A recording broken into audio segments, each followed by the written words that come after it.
Yeah, welcome back to class. Uh, in our last class, we are told that we continue from where we stopped. Now we are taking task investigations. Task investigations. The action of investigating something or someone through a formal or systematic examination or research is called investigation. Investigation is the act of investigating something or someone through a formal or systematic examination or research. Okay, so as these things from tax audit uh, are called for when there are problems in, for example, an organization either affecting the whole or particular segment of the organizations. Okay, so unlike tax audit, investigations will only happen, okay, will only happen when a problem has what, as well, when a particular problem exists, okay, when a problem exists. So that's why. So most time it's a reactive approach, okay. It comes in a reactive way, okay. So after a problem might have occurred, maybe a fraud have occurred, then there will be a panel that will be set up, okay, to investigate the matter, okay. So it is a what, it's more than it is more than an audit, okay. It is more than an audit because there's a deeper what in the, it calls for interrogation, okay. So because the accused will be called, then you start what, you start acting asking some question, okay. You question the accused because you inquiring from for some vital information that will enable you reach a conclusion as to whether is what is he will be held responsible, okay. So maybe whether he should be okay. Let's take it this way. For instance, maybe a fraud has occurred in your organization, okay, and you are there are many suspects, okay. So maybe you are suspecting the accounting department, or you are suspecting the finance manager, okay. So in that case, you have to carry out some what, you have to carry out some investigation. Yeah, the audit has helped uh identify that a fraud have occurred, okay. So now you have to investigate these fraudulent activity, okay. So by so doing, you are investigating, okay. So it is a deep examination, okay. A deep what, a deeper examination, investigating something or what, or someone.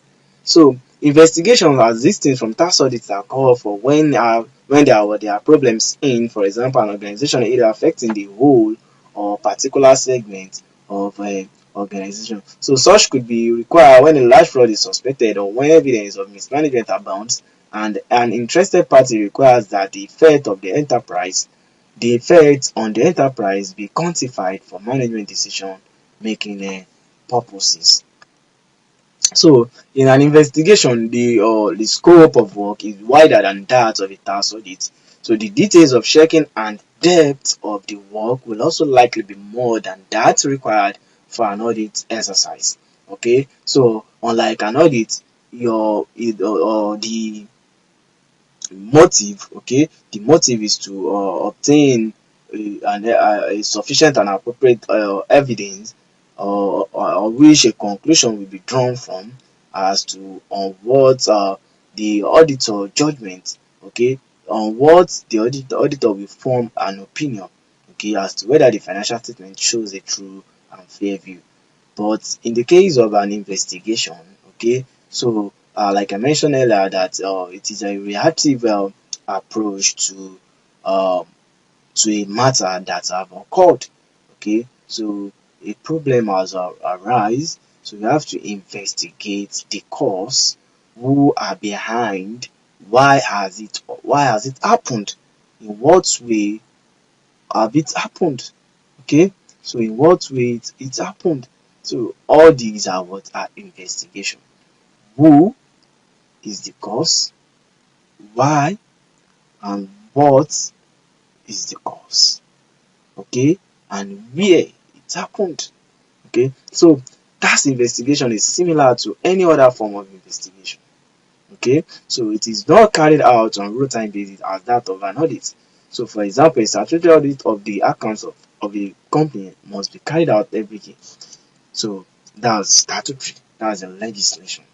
Whereas investigation may not be carried out in the same company for several years.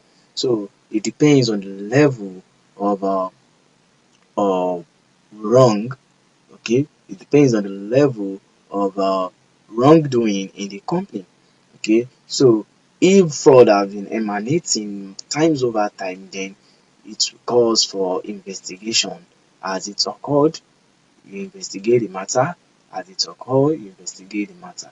So it can not it goes beyond fraud alone. It can be some form of harassment between the employee, okay, between a senior colleague, okay, so from a senior colleague down to a junior colleague, okay. So it depends. So it may come in form of human relation, okay.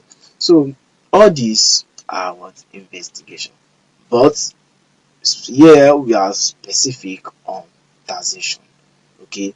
Tax investigation will be carried out when a taxpayer is suspected to have committed fraud. When a taxpayer is suspected to have committed fraud, in what way could that be done?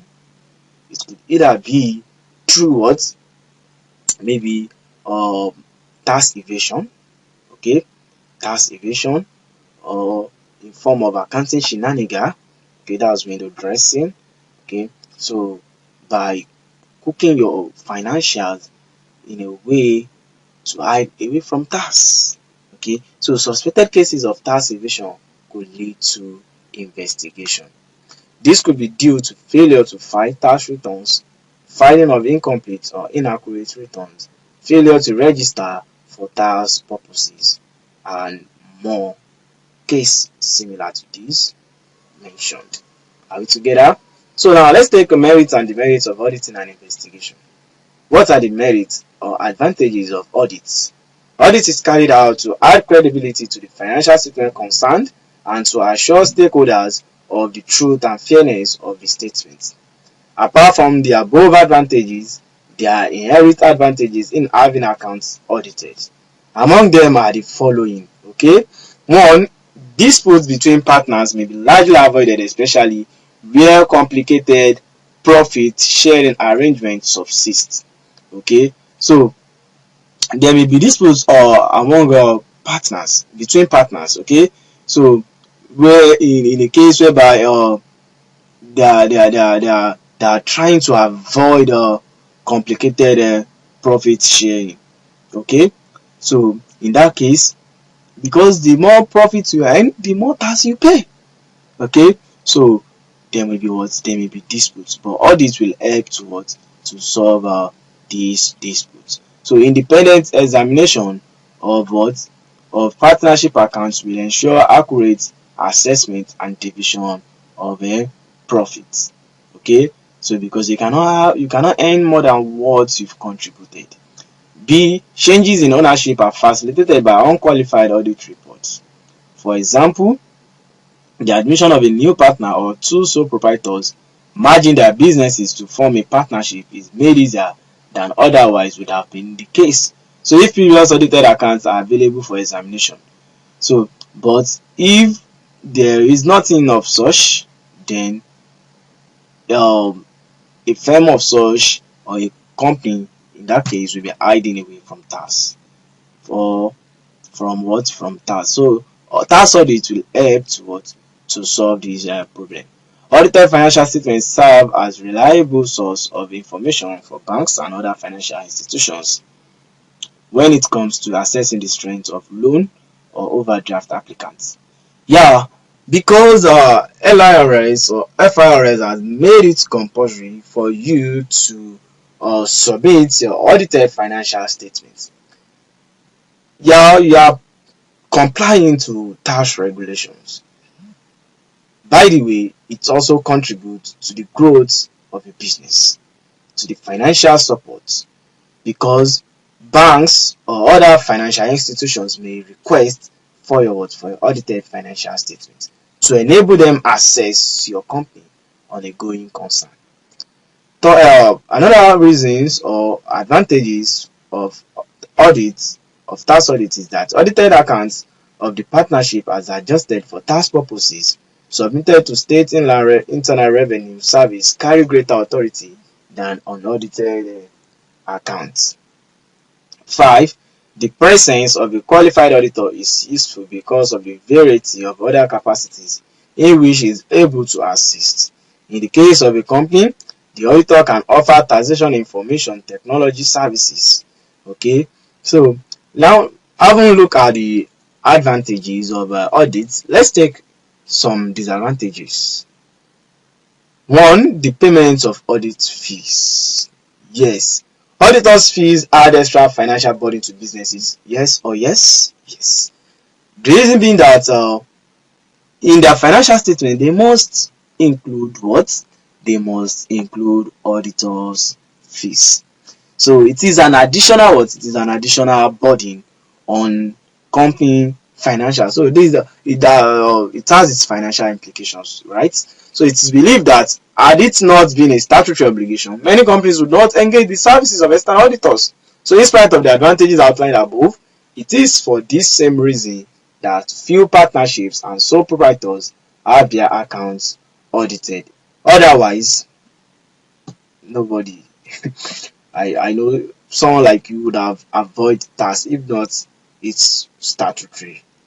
Now, B, auditing requires the clients, staff, and management to provide what? To provide information to auditors which they see as additional burden that could disrupt their work plan. Okay, so because once you inform a client that on so date you are coming for tax audits, there is what? There is trouble, because first you disrupt the activity for that day you are coming, because they will have to make available some of their staff, of which the time that will be spent with you, that is the staff time expected to be spent with you if you come, would have been used in what? In carrying out their daily activity. Okay, so in that case you are disrupting their work plan. So, and external auditor should therefore plan his audit work carefully to minimize the disruption which his work could cause. Are we together? Okay, so now let's take our fundamental principles in auditing. Now, these fundamental principles are derived or drawn from international ethics for accountants. Okay, international ethics for accountants. So, be you a tax professional, or be you an audit professional, be you an accountant professional, you are expected to comply with these fundamental principles. In fact, not only for financial practitioner, okay, or not only for tax practitioner, it covers a wide range of professionals. Okay, if you are an auditor, if you are a doctor, you have to protect your integrity. Okay, if you are a tax professional, you have to follow the guide. You should be guided by the rule of objectivity. Okay, likewise, if you are a lawyer, you should protect your integrity. You should be competent. You should be confidential. Okay, you should be confident in yourself. You should have confidence in yourself, and you should know how vital information you have at hand are.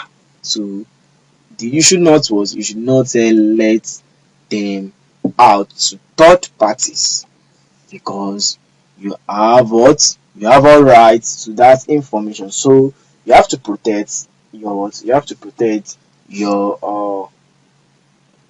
clients. Okay, so now We are taking these 5 fundamental principles in auditing code of ethics and conduct. These are set out below. We have on integrity. Professional members must be straightforward and honest in all professional and business relationships. Integrity implies not just honesty, but also fair dealing and truthfulness. You must be straightforward in all your dealings with clients, okay? Because you are um your reputation is built on what is built on your integrity. Secondly, we have objectivity. So professional members must not allow bias, conflict of interest, or undue influence of others to override their professional or business judgments. Okay, so you must not what you must be independent. Okay, you must be independent. You must be sane and you must act independently. Okay, so you must not allow any bias, any undue influence to override your judgment. Thirdly, we have our professional competence and due care. Members have a duty to maintain their professional knowledge and skill at such a level that a client or employer receives a competent service. So based on current developments in practice, legislation and techniques. Okay, so you must be updated. Okay, you must update yourself on what's on current developments in your profession. Okay, so members must act diligently and in accordance with applicable technical and professional standards. Okay, now we have ISA in the case of auditing, we have IAS in the case of financial statements. Okay, so you can't be a tax auditor without having knowledge of these standards. Okay, you must be familiar with CAMA rule. Okay, so almost also other financial regulations, you must be familiar with them. Okay, like BOFIA and Insurance Act. So it depends on the industry you are auditing. Okay, so you must be competent. In fact, all accounting firm or tax firm must make sure they have a competent staff in place before accepting an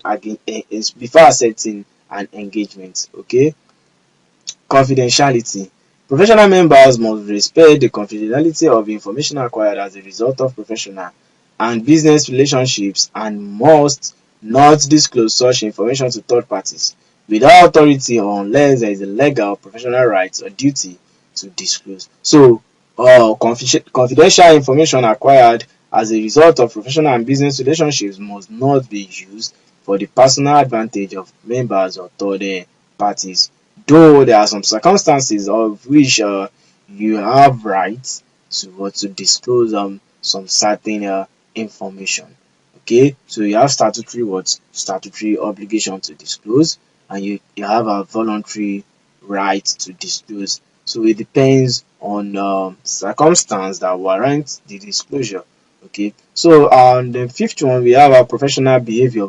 So professional members must comply with relevant laws and regulations and must avoid any action which discredits the profession. So they must behave with courtesy and consideration towards all with whom they came into contact in a professional capacity. In fact, they are expected to be acting in the public interest. Okay, so you must do nothing that will bring the reputation of the professional body to disrepute. Okay, so your acts must not bring a damage to the reputation of the professional member professional body you belong to. Okay, so you must protect your identity. Okay, you must protect your identity and you must behave in such way that you must behave with courtesy and you must to be respected. You have to give respect to people. Okay, so you respect your clients, you respect the public. Okay, so you must not act in a way that will discredit the profession. So we are taking a break now. When we come back, we continue from where we stop. Have a lovely break. Take care.